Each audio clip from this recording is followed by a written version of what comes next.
वाराणसी स्थित काशी विश्वनाथ मंदिर gate number 4 के ठीक सामने एक पुराना जर्जर मकान रात में भरभरा कर ढह गया, जिसमें पूरा परिवार दब गया। हालांकि स्थानीय प्रशासन समेत एनडीआरएफ और एसडीआरएफ ने तत्परता दिखाते हुए सभी सदस्यों को निकाल लिया है, लेकिन इस हादसे में परिवार के एक सदस्य की जान चली गई है। वहीं अन्य सदस्यों को अस्पताल में भर्ती कराया गया है।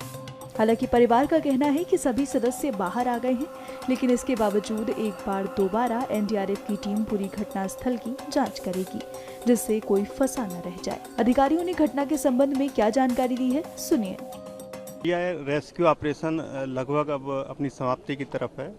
परिवार के टोटल यहाँ पर 9 सदस्य इसमें ट्रैप हुए थे, जिसमें से सभी 9 सदस्यों को यहाँ से निकाल लिया गया है। सभी को हॉस्पिटल, यहाँ का कबीर चौराहा जो डिस्ट्रिक्ट हॉस्पिटल है, वहाँ पर इलाज के लिए भेजा गया है, जहाँ उनका बेहतर इलाज कराया जा रहा है। एक महिला कांस्टेबल इसमें इंजर्ड हुई थी, जो यहाँ पर ड्यूटी पर थी, उसको बीएचयू ट्रॉमा सेंटर भेजा गया है, जहाँ पर डॉक्टरों ने उसकी हालत खतरे से बाहर बताई है।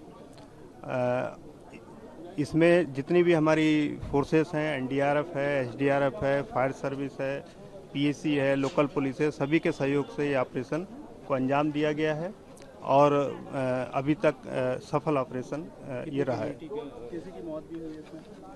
इसमें जो कबीर चौराहा हॉस्पिटल में एक महिला की मौत की इसमें खबर आई है, जिसको अभी कंफर्म किया जा रहा है। कुछ दबे हुए हैं अभी जैसा परिवार के सदस्यों का कहना है कि सभी लोग निकाले जा चुके हैं, उनके परिवार का कोई भी सदस्य इसमें नहीं है।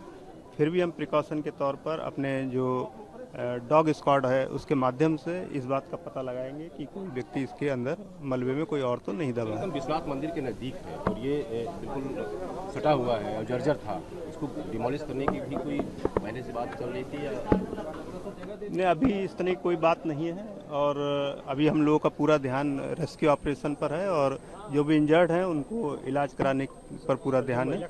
हमको जैसी सूचना मिली थी तुरंत हमारी 2 टीमें यहाँ आ गई थी और जैसा आपको पता है ये बहुत ही एक चुनौतीपूर्ण ऑपरेशन था, तो हमने अपने अनुभव और अपने तकनीक के सहारे बहुत ही कम समय में जो यहाँ पर 8 विक्टिम्स थे उनको यहाँ पर हमने रिट्रीव किया है और आपके सामने है कि सभी लोगों को यहाँ अस्पताल रेफर कर दिया है। कोई कैजुअलिटी सर? कैजुअलिटी के बारे में शायद आपको जिला प्रशासन बताएगा, क्योंकि हम यहाँ आपके सामने ऑपरेशन में ही बिजी थे, तो जो भी यहाँ पे निकले थे फंसे हुए लोग उनको तुरंत ही रवाना किया गया है। ये अभी जो गई है ये जिंदा है या? देखिए अब रेस्पॉन्सिव हैं, अब वो आप खुद देखेंगे, डॉक्टर्स बताएंगे कि कहाँ फ्रैक्चर है, क्या है। कितने देर की रेस्क्यू ऑपरेशन थी आपकी? जी, कितने देर की रेस्क्यू ऑपरेशन थी, कितना देर लगा होगा लगभग? अभी हमने कैलकुलेट नहीं किया है, लेकिन जैसा समय है तो लगभग पिछले 4 घंटे से ज़्यादा से ऑपरेशन चल रहा है। अभी भी और कोई है? अभी हम लास्ट बार सर्च करेंगे, अभी हम नहीं कह सकते कि कोई है या नहीं है, लेकिन ऑपरेशन क्लोज करने से पहले एक फाइनल सर्च की जाएगी, तभी हम बता पाएंगे। वहीं वाराणसी डिवीजन के कमिश्नर ने ऐसी भ्रांतियों पर विराम लगाने की कोशिश की कि मंदिर के आसपास मौजूद मकानों की मरम्मत का कार्य करवाना मंदिर समिति की जिम्मेदारी है।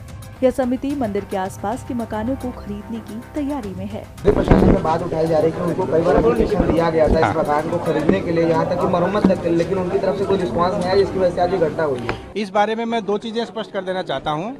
एक तो मंदिर का निर्माण 5 साल पहले चालू हुआ था और करीब 2.5 वर्ष पहले पूरा हो चुका है। मंदिर का जो क्षेत्र बनना था पूरा बन चुका है। उसके बाद से कोई नई प्रॉपर्टीज नहीं खरीदी जा रही हैं, ना ही मंदिर के बाहर के मकानों में मंदिर के किसी परमिशन की आवश्यकता होती है। मंदिर के बाहर के जितने भी मकान स्वामी हैं, प्रॉपर्टीज के स्वामी हैं, रिपेयर करें, मेंटेन करें, नया बनाएं, पुराना बनाएं, मंदिर का टेक्निकली उनसे कोई किसी प्रकार का परमिशंस या एनओसीज की आवश्यकताएं नहीं होती हैं। तो ये भ्रांति है, उसको दूर पहले भी किया गया था और काफी लोगों में है, तो उनको अब दोबारा से क्लियर करवा दिया जाएगा कि मंदिर प्रशासन का कोई कंट्रोल बाहर की प्रॉपर्टीज पे नहीं है। वे पूरी तरह स्वतंत्र हैं कि अपनी प्रॉपर्टीज की मेंटेनेंस करें। आप देख भी लें, मंदिर के बगल में भीमा शंकर एक मंदिर है, उसके पीछे अभी भी रिपेयर मेंटेनेंस चल रही है। अन्नपूर्णा मठ की तरफ रिपेयर मेंटेनेंस एक बिल्डिंग में चल रही है। ये भी मंदिर के आसपास की प्रॉपर्टी है, लेकिन मंदिर का इसमें कोई कहना नहीं होता, क्योंकि मंदिर टेक्निकली अथॉरिटी नहीं रखता है बाहर की प्रॉपर्टीज पे। इसके बाद जो दूसरी बात है कि मंदिर को खरीदने के लिए रिक्वेस्ट की गई थी, वो मुझे भी रिक्वेस्ट की गई थी इनके द्वारा, क्योंकि मैं जब ये 4A नंबर गेट चालू हो रहा था तो खुद मौके पे आया था। हमने विचार करने के लिए कहा था, लेकिन वास्तविकता ये है कि अब मंदिर का निर्माण कार्य पूर्ण हो चुका है। अब बाहर की प्रॉपर्टीज की मंदिर को आवश्यकता नहीं है, और अगर खरीद भी लेते हैं तो पब्लिक का पैसा उसमें इन्वेस्ट होता है और इनकी यूटिलिटी नहीं हो पाती है। तो पैसा जो है बेसिकली उन्हीं सुविधाओं पे खर्च किया जा रहा है जो तात्कालिक रूप से श्रद्धालुओं के लिए आवश्यक है, जैसे गेट बनाना, शेड लगाना। नए मकान खरीद के नई प्रॉपर्टी विस्तारीकरण का काम लगभग 2-3 साल में नहीं हुआ है। हालांकि उनको हमने कहा था कि हम विचार करेंगे, परंतु वास्तविकता की जो स्थिति है वो पिछले 2-3 साल में ये है कि अब विस्तारीकरण का काम नहीं हो रहा है। तीसरी बात जो है नगर निगम और वीडीए के बारे में, वो भी कुछ लोगों को पिछले 1-2 महीने में भ्रांतियां रही हैं कि अगर रिपेयर मेंटेनेंस करते हैं तो अथॉरिटी के लोग रोकते हैं। तो इसमें मैं स्पष्ट करना चाहता हूं कि अथॉरिटी के लोग तभी रोकेंगे जब नक्शा परिवर्तित होगा, नक्शे में नए एडिशन कंस्ट्रक्शन के होंगे या तोड़ के नए सिरे से कोई नया मकान बनाया जाएगा। क्योंकि हाईकोर्ट का यहाँ पे रोक है और माननीय उच्च न्यायालय ने HFL से 200 मीटर पे नए निर्माण पे रोक लगाई हुई है, या स्थिति परिवर्तन में रोक लगाई हुई है कि नक्शे के इतर निर्माण नहीं हो सकते हैं। रिपेयर मेंटेनेंस के लिए किसी की परमिशन की आवश्यकता नहीं होती है, फिर भी कोई रोकता है तो डेवलपमेंट अथॉरिटी के कई विजिट मैंने हरिश्चंद्र घाट पे, शिवाला घाट पे पिछले 1 महीने में करवाए हैं और लोगों को क्लियर करवाया है कि आप अपना मकान मेंटेन करें, रिपेयर करें, प्लास्टर कराएं, उस पर सीमेंटिंग कराएं, रंगाई पुताई कराएं, उस पर कोई रोक नहीं है। आज से दोबारा 3 दिन का अभियान हम चला रहे हैं। डेवलपमेंट अथॉरिटी पुराने घाट वाले एरियाज के सारे मोहल्लों में अनाउंसमेंट करवाएगी कि कोई भी रिपेयर मेंटेनेंस करवाना चाहे प्रायोरिटी पे करवा ले। नगर निगम को हम आज इसलिए यूज करेंगे कि बारिश के बाद जनरली मकान गिरने की घटनाएं होती हैं, पूरे देश में होती हैं। उसी में जब धूप निकलती है तो और भी ज्यादा दीवारें फटती हैं और उससे भी ज्यादा मकान गिरते हैं।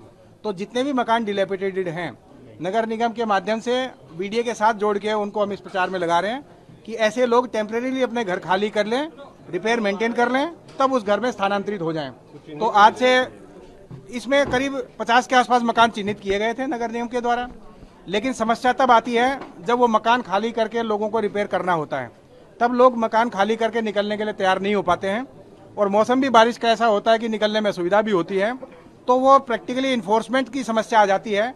क्योंकि खाली कराना तो नगर निगम की जिम्मेदारी है, या डिलेपिटेटेड हो जाए तो तोड़ने की जिम्मेदारी नगर निगम की है, लेकिन रिपेयर मेंटेन कराने की जिम्मेदारी किसी सरकारी विभाग की ना होके केवल मकान स्वामी की होती है।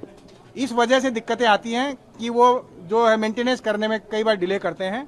लेकिन अनाउंसमेंट करने के बाद ये प्रॉपरली कम से कम जानकारी देने का काम हम लोग प्रशासनिक रूप से आने वाले 3-4 दिन में करेंगे, क्योंकि बारिश का मौसम और आगे ये काम 2-3 महीने चलता रहेगा। अभी बाढ़ का भी समय बाकी है वाराणसी में, तो 2-3 महीने आगे दिक्कत ना आए, इसलिए हम लोग प्रयास कर रहे हैं कि जिनके भी मकान डिलेपिटेटेड हैं वे रिपेयर मेंटेन करवा लें। उन्हें कोई रोका टोकी करे तो उनको एक हेल्प नंबर जारी वीडीए से मैं करवा दे रहा हूँ। साथ ही साथ नगर निगम के माध्यम से जो प्रॉपर्टीज 50 के आसपास चिन्हित हैं उनको नोटिस करवा रहे हैं कि वो भाई थोड़े दिनों दूसरे मकान में रहें और जब मकान की मरम्मत हो जाए तब वापस अपने मकान में शिफ्ट करें। सर, जो लोग रिपेयर नहीं करते उस पर कार्रवाई क्यों नहीं करते? मुआवजा देने की बात है इसमें, जो भी ड्यू मुआवजा मिलेगा, क्योंकि एक दुखद मृत्यु हुई है इसमें, 9 लोगों का रेस्क्यू हुआ। एक महिला जो अनफॉर्चुनेटली, जैसा कि रेस्क्यू टीम ने बताया कि उनके नेक के ऊपर कोई ज़्यादा हैवी ऑब्जेक्ट गिरने की वजह से उनकी डेथ हुई। तो मुआवजा ड्यू प्रोसेस में जितना भी है वो आज ही दिलवाया जाएगा। साथ ही जो घायल है उनका फ्री उपचार कराया जा रहा है, उसका भी मुआवजा का जो प्रावधान है वो दिलवाया जाएगा। मकान के मुआवजे का जो प्रावधान है वो भी दिलवाया जाएगा। साथ ही अभी प्रशासनिक मशीनरी लगा के सारा शेड हटवा के और व्हीकल मूवमेंट करवा के सारा मलबा क्लियरेंस का काम भी चालू कराया जाएगा। इस गली में जितना बिजली पानी रिस्टोर होना है वो काम भी अब चालू होगा। अब नेक्स्ट प्रायोरिटी जो है वो मुआवजा वितरण, ये मलबा को क्लियरेंस, यही है। पहला जो प्रायोरिटी थी रेस्क्यू की वो लकीली भगवान विश्वनाथ के आशीर्वाद से सकुशल हुई है और उसके लिए काफ़ी लोग, परिवार के लोग या बाकी लोग संतुष्ट भी हैं।